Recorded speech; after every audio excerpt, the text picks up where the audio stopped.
It is looking like Gary Condit not only wants to finish his term in Congress, but actually run again. Does this seem like a crazy idea to you?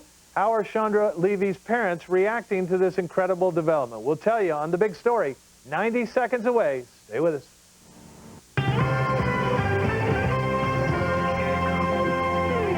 And hello, everyone. I'm Todd Connor. Buyers still out on Main Street. That, despite news, the U.S. consumer is still supporting this economy. Retail sales coming in better than expected in July, but that optimistic outlook not translating to Wall Street. The Dow slipping more than 6 points to close at 10,409. The Nasdaq dropping more than 17 points on the day. Turbulent times for folks who travel and work for Midway Airlines. The North Carolina-based carrier has filed for bankruptcy, cutting flights and laying off half of its workers. The company says low airfares and high fuel prices caused its money troubles. Federal examiners say the government's controls to keep foot and mouth disease in check are not good enough. They say poor record-keeping at ports and poor communication with inspectors are among the problems. The Agriculture Department plans to make some changes. Foot and mouth disease doesn't hurt people but can destroy livestock. The disease is spread through infected meat and carried on people, animals, and vehicles. And a North Carolina entrepreneur is trying to sell people on another type of meat, alligator. A southern businessman is turning the wild gator eggs into a prime product. The hides sell for thousands of dollars overseas, and gator meat goes for about $5 a pound. Now back to The Big Story with John Gibson. Straight ahead on The Big Story, Condit for Congress again? After all this? So it seems. He appears to be moving forward with a re-election campaign. Think the Levys have something to say about it? Also, John Walsh of America's Most Wanted has a few thoughts for the D.C. cops. He thinks the search for Chandra is going in the wrong direction. He will join me here in the Big Story studio. Plus, we'll bring you up to date on another ongoing murder mystery, the accused, a Kennedy cousin.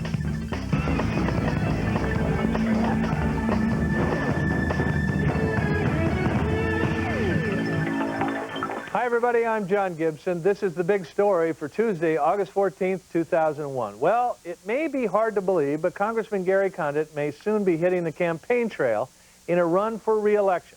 That word from Condit's chief of staff as the congressman gets ready to meet the press. The question is, when?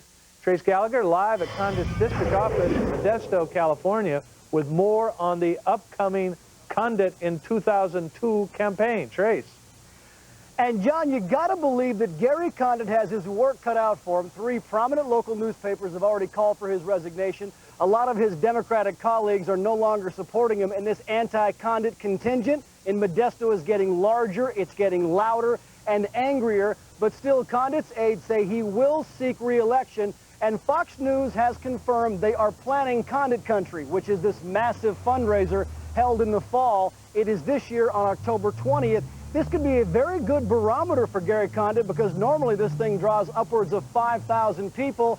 Interesting to find out how many people actually show up this year, if any. Now, we talked to a local political science professor. He thinks Gary Condit has an uphill battle. He's got to get out on the street, stop hiding out. It's beginning to look cowardly that he's avoiding meeting with his constituents and answering directly to them and taking responsibility for his behavior. Dr. Robert Levy addressed the media today. He was asked about Gary Condit. He said he is not concerned about Gary Condit's future. He is only concerned about the welfare of his daughter. Well, we don't want to be involved with politics, so it's really not about that. You know, it's really trying to find our daughter and get to the truth of it, and you know, it's not really politics. We have been hearing reports the Levys would team up with Republicans and conduct these attack ads against Gary Condit. Today, Dr. Levy said that is not true. He has had talks with nobody about any such subject. So, when will Gary Condit speak? He says soon, but apparently the definition of soon is late August, early September. Fox News sources say he will speak sometime around Labor Day, and we're hearing reports that Abby Lowell, Condit's attorney, is negotiating with the networks to try and get him a primetime interview also around Labor Day. Of course, Chandra Levy missing now for 106 days. John, back to you. Trey, speaking of missing, where is Condit?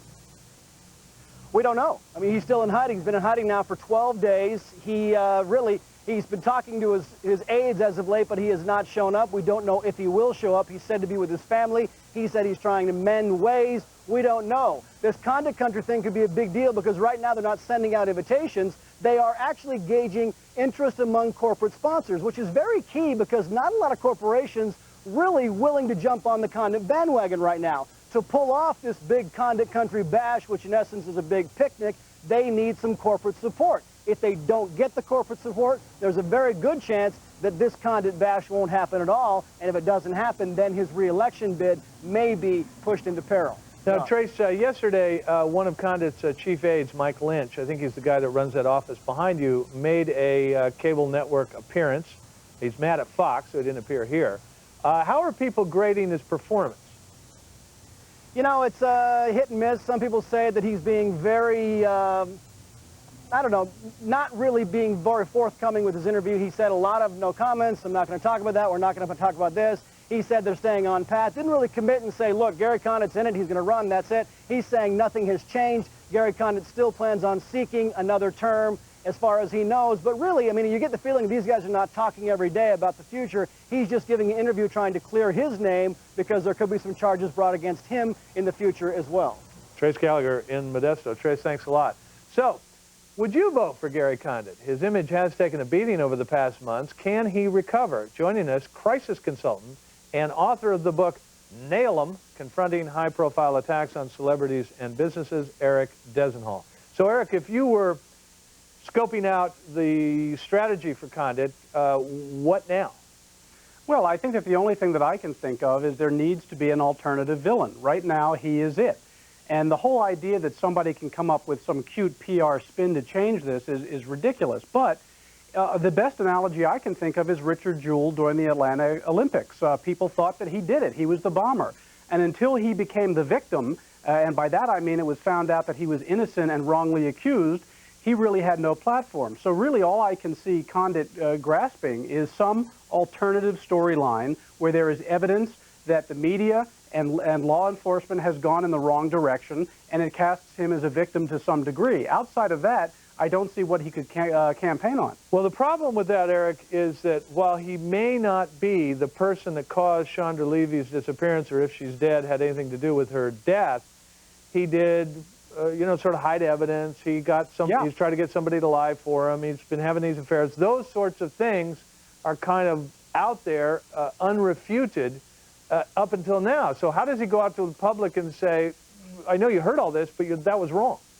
Well, you know, what we find in crisis management is it's not guilt that convicts you, it is suspense. It is not truth, it is allegation. And the best he can do is characterize why he did what he did. Why was I quiet? What is the reason? Is there a reason such as he was cooperating with law enforcement and there was some specific purpose for his being silent? Until we know what that simple, rational explanation is, no one's going to listen to what his campaign platform could possibly be. You know, Eric, last night Mike Lynch appeared on television and, right. and underwent some fairly tough questioning. I got a quote here for just sort of see how he did. This is Lynch talking last night, and he said, "This is about the disappearance of Chandra Levy, and that is all it should be about. And for the Modesto Bee or the Fresno Bee, no matter how they, you know, try to suggest it's one or the other, for anyone to suggest this is about anything other than Chandra Levy's disappearance, you know, they're just wrong." Of course, the Bees said it's all about right. Condit's behavior and that he should resign. If that is the quality of the people of the line that Condit's putting out, how's he going to do with that? Well, I don't think that's going to get him very far, but we don't know what he knows and what he has planned. Generally speaking, if you are perceived to be the cause of the problem, you need to be perceived as the initiator of the solution. And right now, all we're getting is silence, which is smart from a legal perspective, but bad from a PR strategy. What we keep hearing is that the Levys have brilliant PR and Condit has bad PR. That's not the case at all. The Levys have a much more powerful argument, and Condit is in a much more vulnerable position because he is a public figure, and he's a public figure who is in some legal jeopardy, so he can't come out and tell us everything that we would like to know for legal reasons. Eric, is it a sort of Damocles hanging over Condit's head that the Levys could, if they chose to, could appear in commercials for his opponents? I don't think that that gets them anything. I don't think the Levies are the kind of people who are really involved with politics per se. I believe Dr. Levy at face value when he says he wants his daughter's back, his daughter back. You don't need to appear in an ad and remind people of the Chandra Levy affair, given all the coverage it's gotten. So I don't see a political strategy as being terribly viable. I don't think they need the Levies to get that message across. So, Eric, let me show you another quote from Mike Lynch. This is the first Condit guy that's been sent out. And he said, the fact of the matter is that the whole relationship issue is irrelevant anyway. You know, the issue here is the disappearance. The fact of the matter is we have in 12 years, over 110 employees, over a space of 12 years, in Congressman Condit's office in Washington and in the district. There's been not one hostile workplace suit. No charges have ever been leveled at all. Well, that John, is a factual argument, and the public does not read this factually. We read it emotionally. So you could sit there and throw dozens and dozens of bits of evidence against it, but it won't do anything. I mean, the O.J. Simpson trial, the evidence against Simpson was overwhelming, but what wasn't overwhelming was the fact that the jury identified on an emotional level with the race issue and what Simpson was going through. So you cannot fight an emotional, rhetorical argument with facts because nobody listens to it. Well, and would you characterize those as thin facts? We do know that he was having a relationship with one of his congressional aides, with one of his staffers. It wasn't Chandra, but a few years ago. So does that big fact overweigh what I would characterize as Mike Lynch's thin facts? I think that the emotional power of being involved with your aides and having numerous affairs and having this reputation overpowers any specific fact you can introduce into the narrative. The only thing that could reverse this is in a very emotional bit of information that could come out that says it wasn't Condit, it couldn't have been because it was Fred Jones or somebody like that. You know, the reason why Richard Jewell ended up being vindicated was when the abortion clinic bomber, Eric Rudolph, was realized to have probably done it.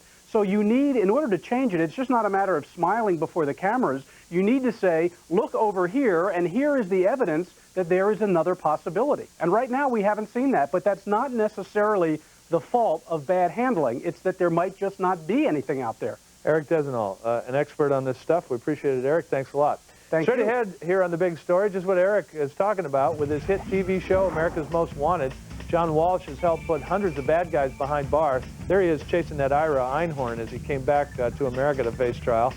We'll get his take on the Chandra Levy investigation in just a moment as The Big Story continues.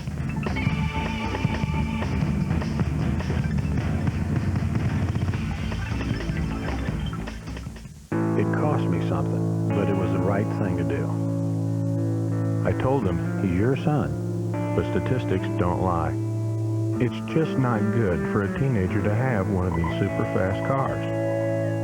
Insurance is all about protection.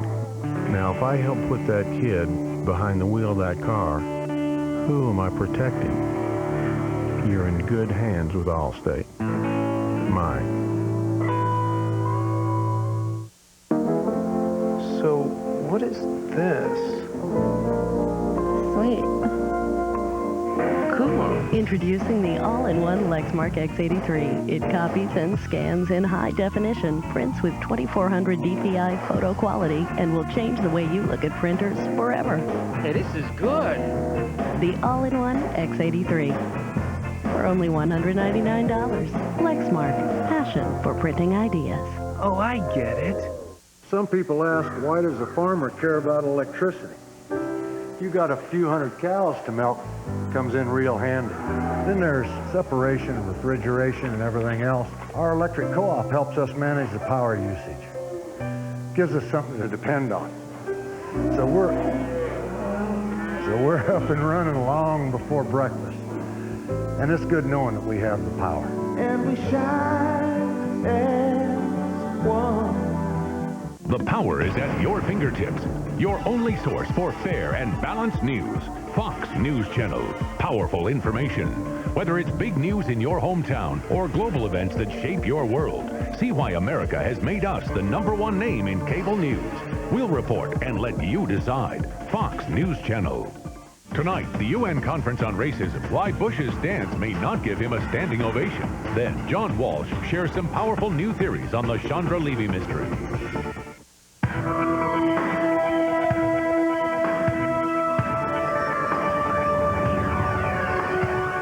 So was Chandra Levy the victim of random violence or a premeditated plot? Investigators have no crime scene to examine, no physical evidence to go on, and no solid leads to follow. What cops do have is a lot of questions, same as us.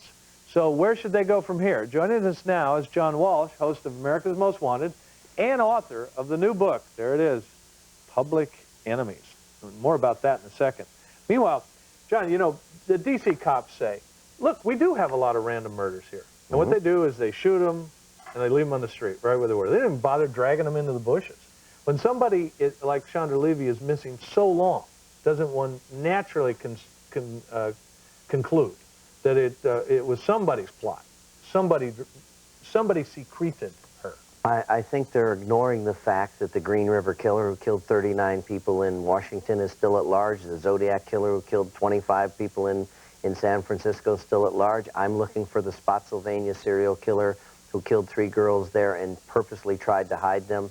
The 2 women that I'm talking about, yes, one of them was found in Georgetown murdered, but the other girl was dumped in the Potomac. Specifically, she was missing for 3 months. Her body was found 75 miles from Washington, D.C. You and I talked about it before. They looked exactly like Chandra Levy. They lived within half a mile. I say to the D.C. police, do you have a suspect? Tell me you have a suspect. Do you have somebody that you think might have killed these girls? How can you rule out it?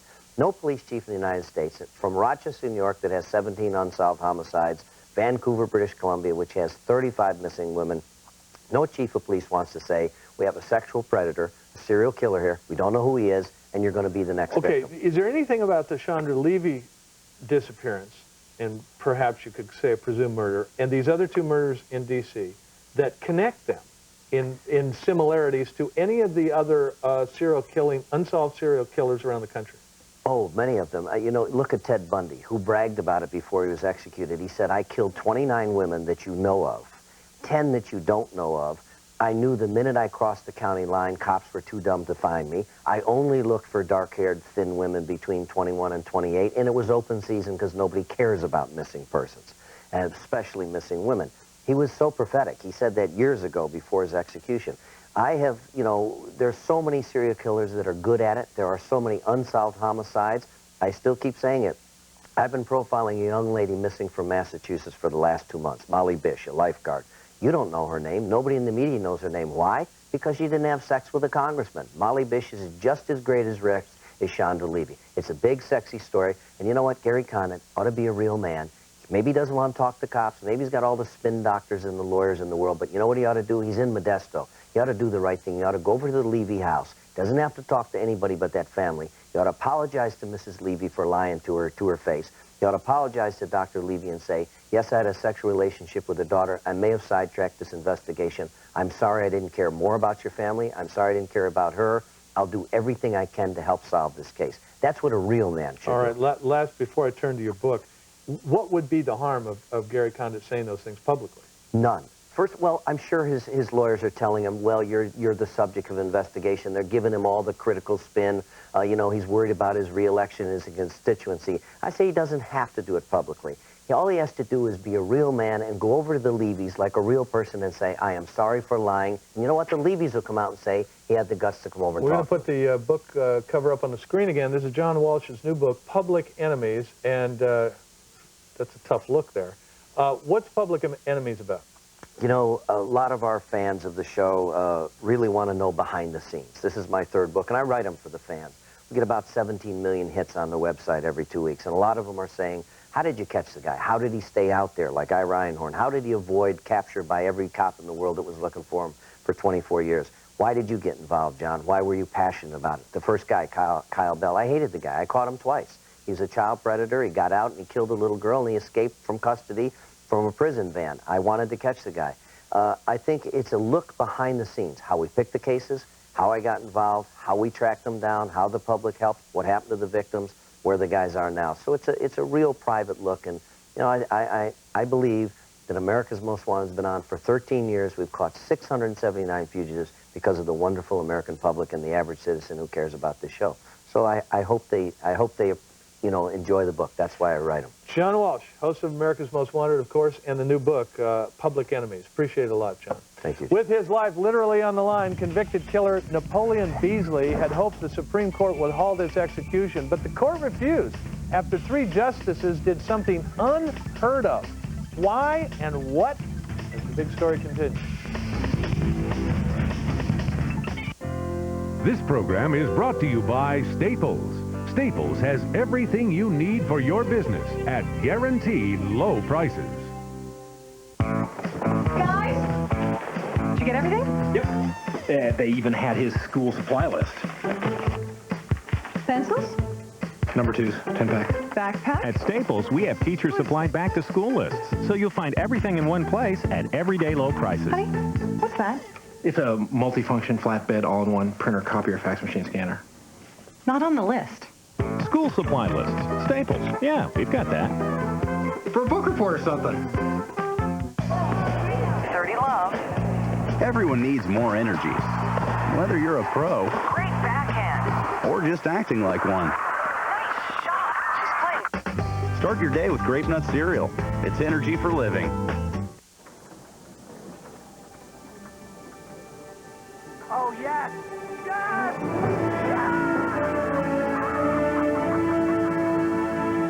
Want happy employees? Help secure their financial futures. At the Principal Financial Group, that's what we do. The Principal is the 401k leader, financial solutions for you and growing businesses. The Principal Financial Group, we understand what you're working for. How many 1-liter bottles would you have to buy to equal the amount of water you get from one pure faucet mount? About 378. Pure faucet mount filters. Pure water made easy. Are you near a phone? Can you take down a number? Then call to find out about term life insurance at competitive rates from a respected insurer, Protective Life Insurance Company. A 35-year-old could get a $200,000 policy for less than $14 a month. A 40-year-old could get a $250,000 policy for less than $18 a month. For your free quote, call now. Matrix Direct, 1-800-728-3117. The U.S. Supreme Court in a tight spot. The nation's high court asked to consider a stay of execution, but 3 of the justices have a connection to the victim's father. We'll show you what happened straight ahead as the big story continues. Are you one of the millions of American males who would like increased sexual energy? If you've been considering Viagra as a solution, consider something different. All-natural Enerx. Clinical studies show various ingredients of Enerx enhance sexual energy, increasing desire, performance, and satisfaction. Enerx is all-natural with no side effects. With Enerx, you'll feel the increased energy within minutes and with no chemicals. We're so sure you and your mate will be completely satisfied. We'll offer you a 30-day, no-questions-asked, full refund. Enerx stimulates sexual energy by expanding the blood vessels, causing increased blood flow to specific areas of the body. Unleash the power of Enerx now. Call 1-800-367-7960 toll-free, and it will be delivered discreetly to your home. Get results using the safe, all-natural alternative, Enerx. Napoleon Beasley is spending what could be his last day alive. The 25-year-old man has been on death row in Texas since his conviction of a carjacking and murder committed when he was only 17. A child in most legal respects, Beasley's age, coupled with the fact that the victim was the father of a federal appellate judge. All that has drawn particular attention to his impending execution. And now the U.S. Supreme Court has refused to delay his date with death, but with a few twists.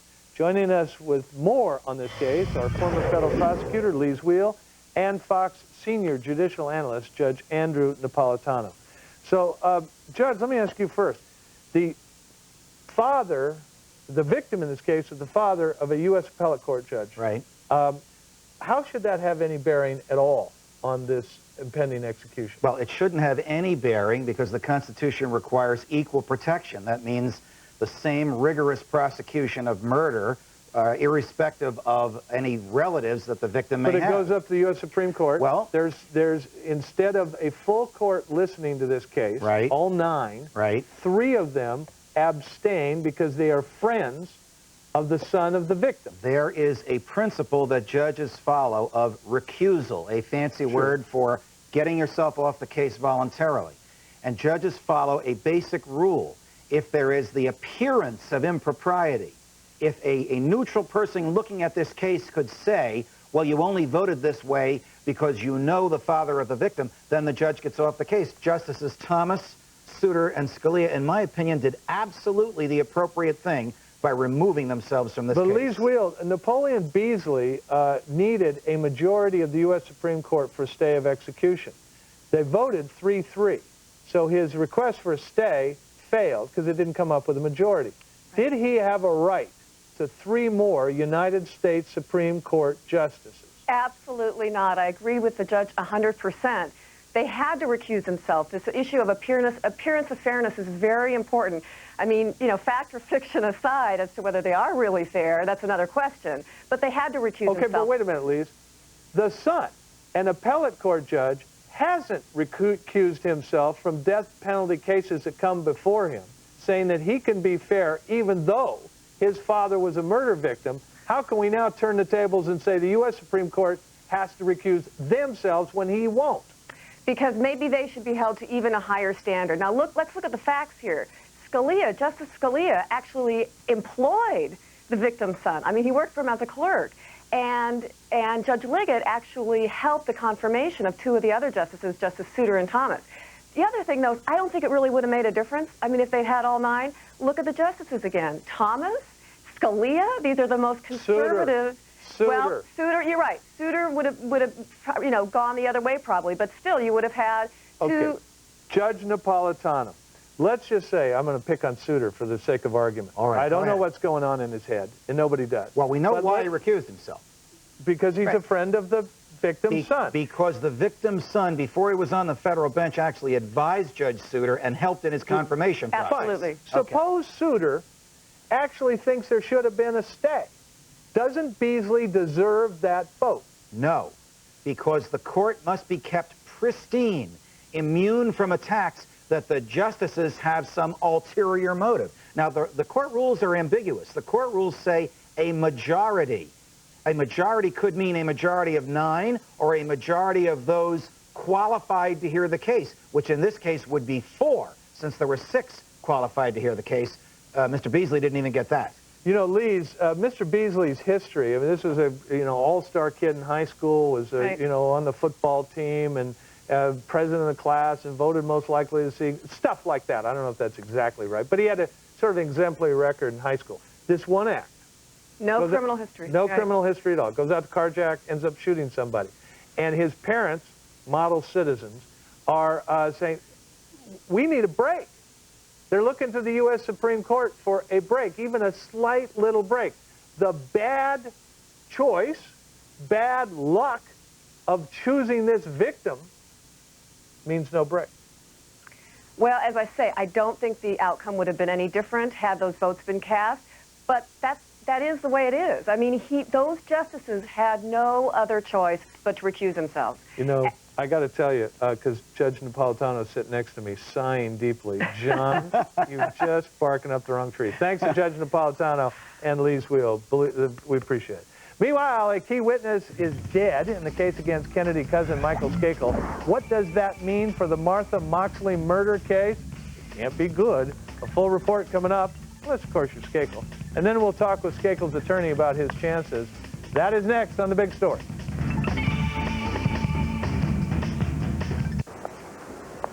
The energy industry. What it takes to succeed has changed. Sure, it takes a level head and foresight. But should challenges arise, success will also require a company that's able to take care of business.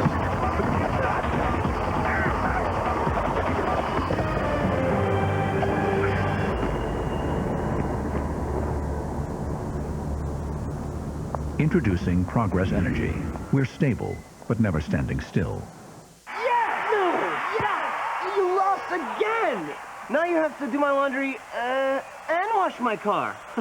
Tell me, how does that feel? Whatever. Oh, no comment from the loser. This is great pizza. Who delivered it? It's not delivery. Oh, no. This is delivery. You want to bet?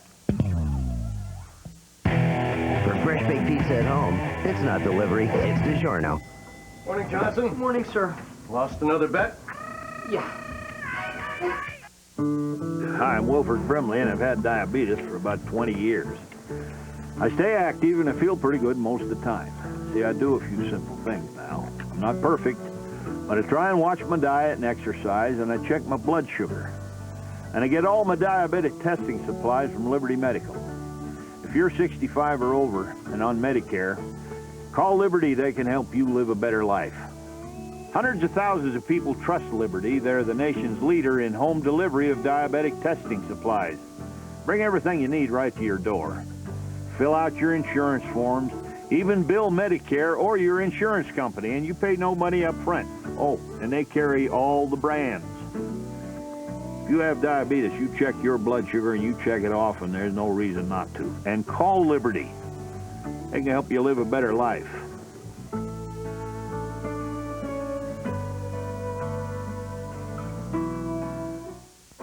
Tonight, is your backyard a deadly minefield? Better watch your step on the Fox Report with Shepard Smith. Then they got off the hook, but boy did we get soaked. Why did the Whitewater investigation end up costing taxpayers $50 million? We'll ask independent counsel Robert Ray on the O'Reilly Factor. It's the most powerful primetime lineup in sight, only on the Fox News Channel. Next, they're firing their plans at the voters, but will they be shooting blanks without the support of the NRA? Eye on the Virginia governor's race, next on Special Report with Britt Hughes. The unsolved murder of a 15-year-old girl, the accused a Kennedy cousin. For almost 26 years, this mystery has haunted the Connecticut town, and now the case may take a dramatic turn. We'll bring you all of that in just a few minutes. First, your latest headlines from Todd Connor at the Fox News Desk.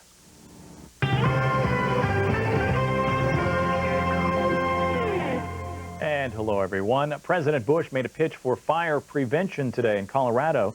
The president spent part of his day at the Rocky Mountain National Park, the first visit by a president in 70 years. The president said that with good forest maintenance, fires can be prevented. Another airstrike by Allied planes patrolling the no-fly zone in Iraq. U.S. and British planes hit a surface-to-air missile site in southern Iraq. The Pentagon says the strike is a response to threats against planes monitoring the area, including the upgrading of aircraft surveillance equipment. It's the 20th strike against Iraqi targets in the southern no-fly zone this year. An explosion on a California freeway, a southern California freeway, after a crash involving 3 trucks and a car. The Highway Patrol says 2 people were killed and 1 was hurt. A truck used to paint stripes on the roads rolled onto the freeway. The truck's propane tanks exploded, scorching all of the vehicles. And NASA's $15 million Wing and a Prayer touched down in Hawaii today after setting a new altitude record. The giant propeller-driven flying machine flew higher than any other non-rocket-powered aircraft. Scientists say the aircraft flew to almost 100,000 feet, 3 times higher than where commercial jets normally cruise. They're hoping it could eventually be used to fly above Mars. Those are the headlines, and now we return to John Gibson and the big story. A Kennedy cousin accused of murder wants the case against him thrown out of court. It seems that a key witness can't testify against him because he's dead. We'll go in depth right after Karen Gibbs and this Market Movers Report. Fire still out on Main Street, but not on Wall Street. Hello, everyone. I'm Karen Gibbs with your Market Movers Report. Let's get right to the numbers. The Dow slipping about 3¼ points, the NASDAQ dropping more than 17, the S&P 500 slipping 4½. That, despite news, the U.S. consumer is still supporting this economy. Retail sales coming in better than expected in July. But the nation's largest retailer raising the red flag today. Walmart says its third-quarter profits will be down as costs go up. Barnes & Noble racking up more than 4 points after the nation's #1 bookseller racked up enough sales in July to meet its target. Best Buy, a clear buy, closing up nearly 3 points. The electronics giant says its profits should meet or beat estimates for the next quarter and the year. It's also buying Canada's Future Shop for more than $377 million to expand its international presence. Shares of Home Depot heading higher on a stronger-than-expected profit report. Despite the slowing economy, the home improvement retailer saw its earnings jump thanks to strong sales of energy-saving products. It expects to meet the street next time around. And keep an eye on Applied Materials tomorrow. After the bell, the semiconductor equipment maker said its third-quarter profits came in right on target. And those are your market movers. I'm Karen Gibbs. Straight ahead in the next half hour, the big story. Will the case against Kennedy cousin Michael Skakel suffer a crippling blow now that a star witness against him has died? And a divorced couple's custody battle over embryos, 7 of them hanging in the balance as the ex-couple argue over who owns them. Today, the court ruled. Plus, who won't do? Your word on a couple who paid a woman to carry their baby, then wanted out after she was pregnant with twins.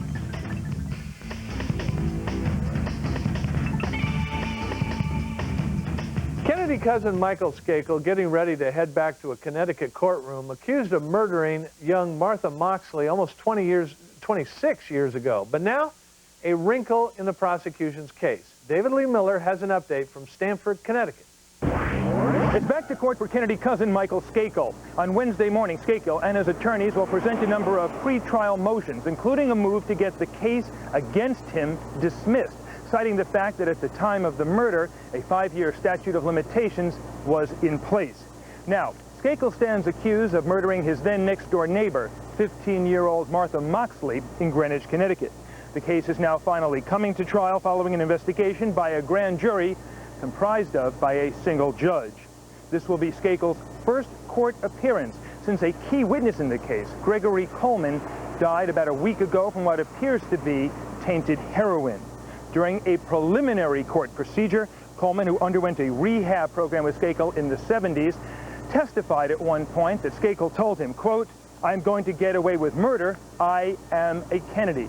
The question now, will that previous testimony be admissible before a jury? The Moxley family says it believes there is enough evidence for the case against Skakel to be a successful prosecution. In Stamford, Connecticut, David Lee Miller, Fox News. All right, so what does the death of a key witness do for Skakel's defense? We're joined by Michael Skakel's defense attorney, Mickey Sherman. So, Mickey, appreciate you being on. Is that it? No problem. Case over? No, not at all. They still have other witnesses. They had one witness who's testified a couple of times in the last hearings we've had, and they also may be able to use Greg Coleman's testimony by virtue of its transcript. I'm not crazy about that idea, and I'll be opposing it, but the law in Connecticut allows them to take a flying shot at it.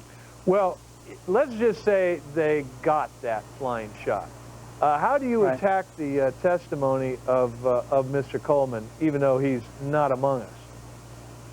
Well, it's impossible to cross-examine a transcript.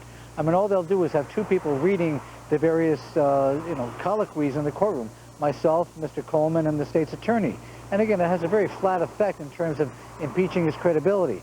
But to look at what he said, I think one can draw their own conclusion as to his credibility. I don't want to start dissing it here. It's available on the internet on any number of sites, and it's been widely reported what he said. And but let me put it this way. You have gotten out of him, or somebody got out of him, that Coleman admitted taking heroin less than an hour before testifying about Michael Skakel's alleged guilt. Even if Coleman had survived and was on the stand, I'm sure you would not have gone easy on him on that point. Does that effectively eviscerate his testimony?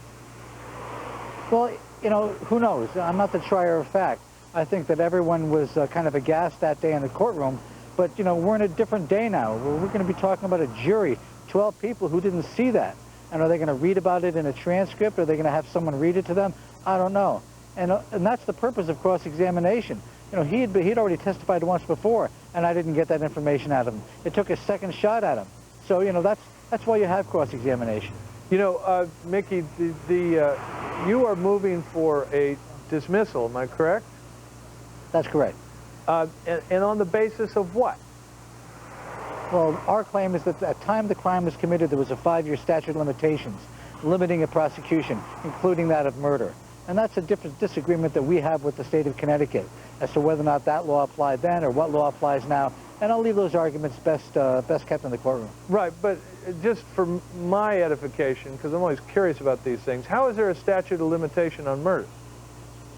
Well, that was the state of the law at that time. I didn't make the laws.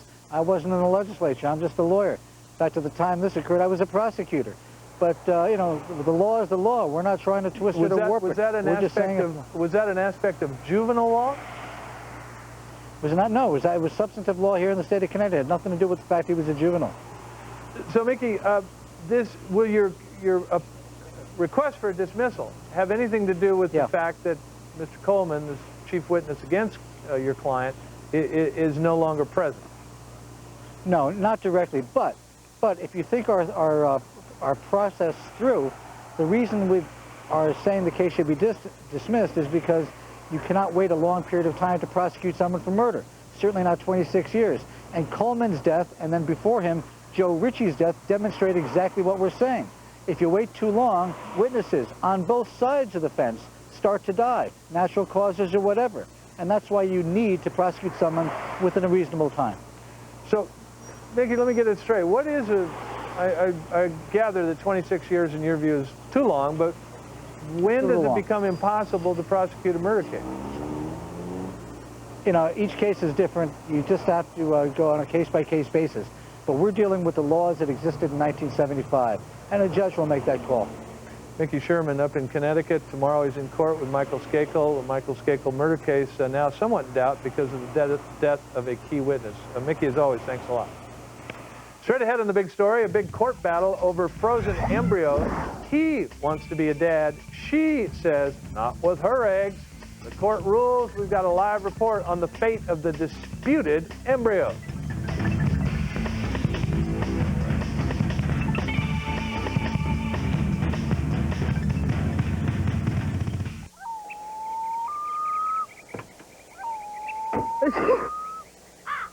Yesterday, allergies took you out of it. Today, Allegra can help bring you back. Only Allegra has fexofenadine for once daily relief for people 12 and older. Side effects include headache, upper respiratory tract infection, and back pain. Call your doctor now for more information. Allegra, enjoy your world. Got your Pop-Tarts? Yeah, got it. Got my toaster strudel? Of course. When are you going to get your own toaster strudel? Pillsbury Toaster Strudel. Like Pop-Tarts, only better. Warm, flaky pastry, juicy fruit filling, and do-it-yourself icing. So, what do you do with all those Pop-Tarts?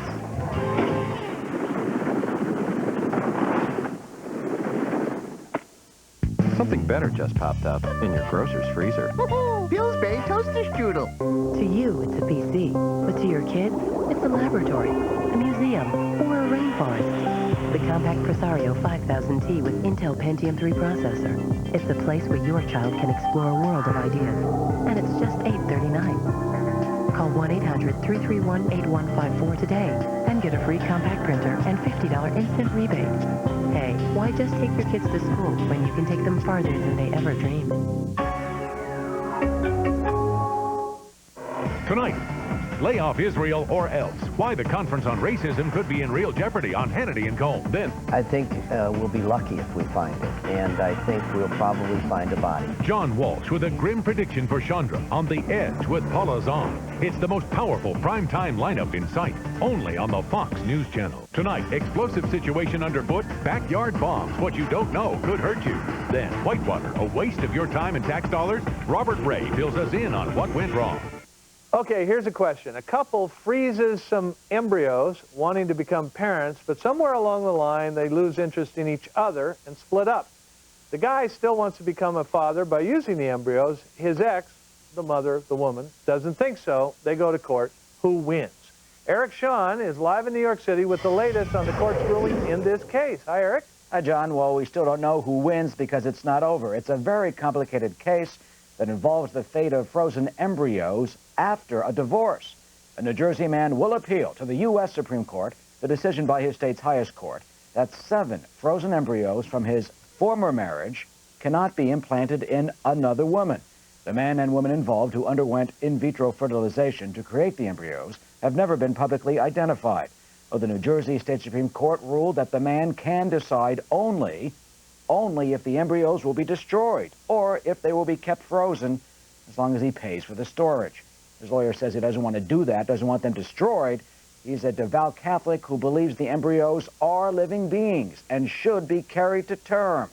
So the decision upholds a lower court ruling that his ex-wife could decide the embryo's fate, saying she was free to destroy the embryos so she wouldn't become a mother against her will. The husband wanted to preserve them, and they have them implanted in perhaps his second wife. Well, the couple's 1998 divorce became a custody battle that's not over yet. John, science can get confusing, so for now the embryos remain cryogenically frozen, pending the possibility of a ruling by the nation's highest court. So it's not just stem cells we're talking about. Back to you. Eric Sean continuing on the embryo beat. And Eric, thanks a lot. Joining me now with the legalities of the court's decision are from Watertown, Massachusetts, attorney Susan Crockett, who specializes in adoption and reproductive technologies. And in the studio, Fox News senior judicial analyst Judge Andrew Napolitano joins me again. Susan Crockett, what seems to be, the court seems to be saying here is it's a little confusing, so I'm going to squint and try to work this through. It says that the father can have his babies in embryonic form for as long as he lives, frozen. The mother can choose to not have the babies come to term. Why does the mother get the choice of whether or not the embryos come to full term and become human beings, and the father does not? Well, I think what the court is saying is they are not going to force anyone to become a mother against their will. And regardless of what decision they made earlier, until those embryos are a pregnancy, they have a right to change their mind. If you keep them frozen, you keep options open, but you don't allow anyone to use them if it is opposed by the other party. Judge Napolitano, well, wait a minute. let me try Ms. Crockett about this one more time. Is the court's bias here that a woman has one egg, men have billions of sperm, so she gets the call? No, I don't think so. I think the court's ruling is that you can't force someone to become a parent. The Massachusetts case that preceded this one very recently was the opposite. The husband decided he didn't want the wife to use the embryos, and he won. Judge Napolitano, is she already a parent having those embryos created? Well, that has not actually been decided either by this decision, excuse me, or by any other decision. But what has been decided in this case is a rejection of the standard in every state in the union, which is when you're talking about children or potential children, the standard is what is the best interest of the children? Should they remain as embryos in a dish, or should they enjoy life like the rest of us? The Supreme Court of New Jersey has said they should remain as embryos in the dish unless the mother wants to destroy them. She can destroy them. The father's got to pay to keep them in the dish. What kind of sense does that make? Well, Ms. Crockett, if the mother, her choice here is whether they will be carried to term by her or another woman. She can accept that or reject it. But she can't, under the terms of this decision, demand that they be destroyed. The father can keep them preserved frozen. Isn't that correct? Well, the interesting thing is that apparently at the middle of the oral argument, according to the summary of the decision, she said she did not object to their continued storage, and on that basis the court said they could continue to be stored as long as the husband pays for that continued storage. But what they've also said is that any agreement about frozen embryos is subject to re-deciding, basically, by the two people who made those embryos. And they've said when there's a clash between the mother whose egg has been donated and the father whose sperm has been donated, the mother is going to win because the Supreme Court decision that governs what you can do with your body says you have the right to become or not to become a mother. So the last call will be hers. That's what the Supreme Court of New Jersey said. But isn't this weird? Isn't this a weird decision, Judge, in which the father, who is a devout Catholic and doesn't believe these embryos should be destroyed, that would be murder, and so they remain in this cryogenic state of life, frozen. Right. As long as he lives. What happens when he dies and stops paying the frozen rent? Presumably they can be experimented upon or they can be destroyed, but they can never, under this decision, come to life as human beings without that mother's consent. Even though she would never carry them to term, they'd be implanted in another woman. She must consent before they can come into existence. Sue Crockett, what happens if the mother expires before the father? If she should die, and she is no longer around to make the claim that she doesn't want to be a mother against her will, does it appear then the father could use these embryos, have them implanted in his... No, I don't think so. I think what the court would look at that point is what was the mother's wishes, and clearly now they're all on record as knowing that they have to make choices about these embryos. If she's on record as saying she does not want them used, she does not want to be a biological parent, and it's interesting the court used the word biological parent, meaning even if they were donated to another couple, it didn't matter. Susan Crockett, thanks. I'm out of time. Judge Andrew Napolitano, thanks. Thank you. I'm out of time. It appears that the embryos are going to be embryos a very long time, frozen. Break. Then your word.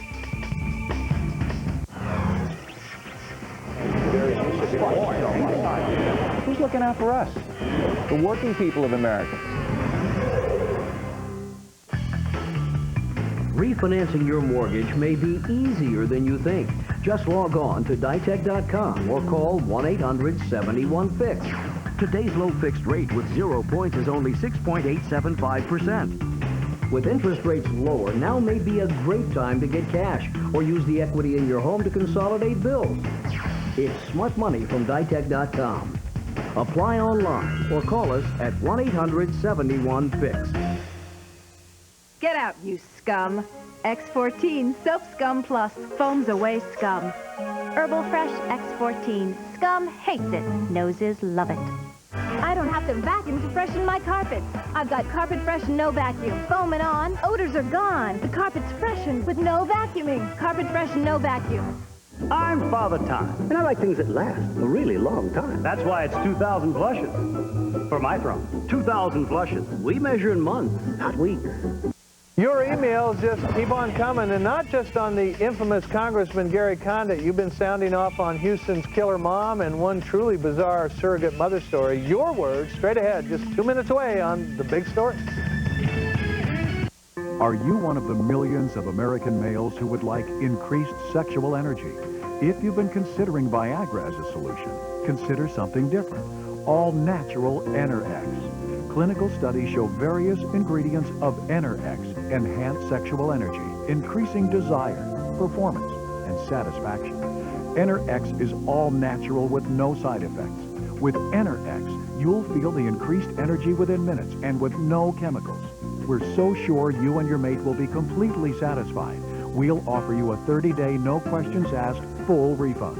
Enerx stimulates sexual energy by expanding the blood vessels, causing increased blood flow to specific areas of the body. Unleash the power of Enerx now. Call 1-800-367-7960 toll-free, and it will be delivered discreetly to your home. Get results using the safe, all-natural alternative, Enerx. How much PC can $849 get you? More PC than we can tell you about in 30 seconds. The compact Presario 5000T. Let us build one for you. Call us direct at 1-800-336-1366 for all this, and we'll double your memory for free. A super-fast Intel Pentium 3 processor, CD-ROM, accelerated graphics, pro-quality audio system, monitor, one-touch internet access, lots of memory, plus 5 color choices, red, green, blue, purple, and orange, and that's just for starters. Hey, do I have time to mention the...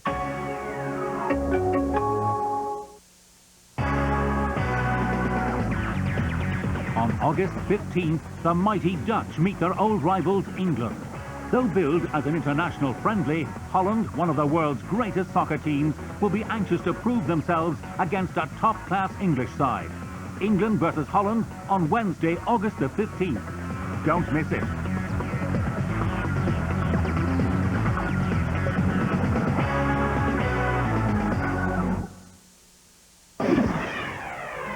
Now it's time for my word. Here's a story for the amateur detectives amongst you. I can't quite figure out what the story is about. It's either smart cops pushing the envelope or dumb crooks pushing the envelope. Here's what happened.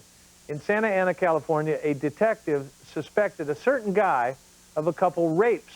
The rapist would sneak into women's homes at night through unlocked doors and commit the rape, leaving behind nothing except a clue of DNA.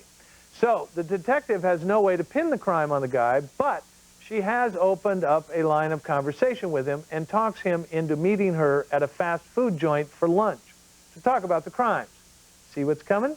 He shows up, he orders a burger and fries and a soda and sits down to talk with her. He denies and denies, and when he isn't looking, she swipes his soda straw. She sends it out for DNA testing, and bingo, the straw saliva DNA matches the rape semen DNA. Rapist caught, tried, convicted, sent away for 52 years. Now, was he entrapped? Here's what his own lawyer says. He voluntarily had burgers with the cops. They were tricky, but they weren't illegal. That's the defense lawyer. At last, the clear light of day, and here's a news flash. Tricky is tricky, and it isn't always illegal. Crooks should take this into account when they think they can face their pursuer and slide right by. Turns out, crooks aren't always so smart. That's my word today. Now it is time for your word. Dennis Ferrara thinks we're all off base, even suspecting Gary Condit. No matter his immoral behavior, Dennis writes, there's not a scintilla of evidence linking him to Chandra Levy's disappearance. He's a creep and an adulterer, but that doesn't make him a killer. Remember, we are being asked to believe that Condit was fumbled and bumbled every step of the way, was for one day totally in control, murdered Chandra and expertly disposed of her body, or that this unknown, out-of-his-district congressman had enough connections, power, and money to put a very professional hit on Chandra. Good point, Dennis. Okay, now on the subject of both the rights of embryos and the death penalty for Andrea Yates. John Foland in Missouri writes, more twisted logic, Gibson. You say a cluster of cells in a woman's womb, an embryo, should never be harmed, yet you have no problem with executing the woman herself. It seems to me that if one is against killing a newly formed group of cells, he should certainly be against killing a group of mature ones. Well, John, the problem is innocence. The embryo hasn't done anything except cell division, which is not guilt of anything, and of course, Andrea Yates has the obvious problem of having killed her kids. Then yesterday, I vented about the parents who got a surrogate to carry their baby but wanted an abortion when they discovered she was carrying twins. Eric in Florida calling these people stupid, as I was. Wow, John, don't hold back. Tell us how you really feel about stupid parents. I did, didn't I? Correct, you are not, and that's what makes your show, politically correct you are not, and that's what makes your show worth viewing. All right, let's try the next one. Cheryl in Massachusetts. The people who would request that the surrogate mother abort one of their twin babies are making a mockery of anguish that infertile couples go through. Most infertile couples I have come across would no sooner abort a precious child than chop off a limb. Twins would be a dream come true for me. Those selfish people should not even have pets. Cheryl in Lexington, Massachusetts. That is your word. If you would like to get in on the action, write to me at myword@foxnews.com. No spam, a short note, and we might put it on the air. Back to wrap things up after this.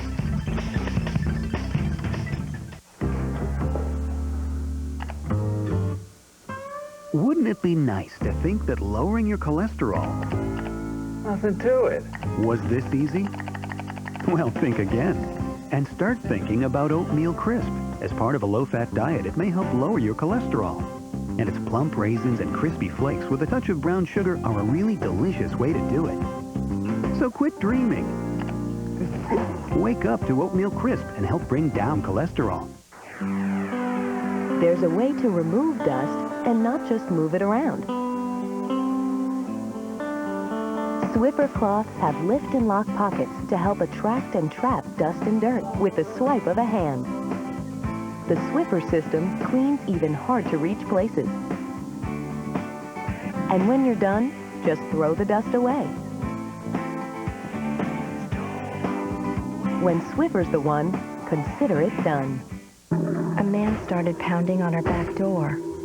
My children were home alone. He almost got in. My oldest daughter pushed the Brinks panic button. The man stopped and ran away. In a world you can't always trust, there's one name you can. For over 135 years, Brinks has been protecting people and their valuables around the world. Now, this same trusted name can protect your family. Brinks introduces the Safe at Night sale. Call toll-free 1-800-47-BRINKS now. And Brinks will install this standard monitored system for only $99. Incredibly, just $99. But there's more. Brinks will also install a second keypad, a $125 value, absolutely free. But you must call 1-800-47-BRINKS now.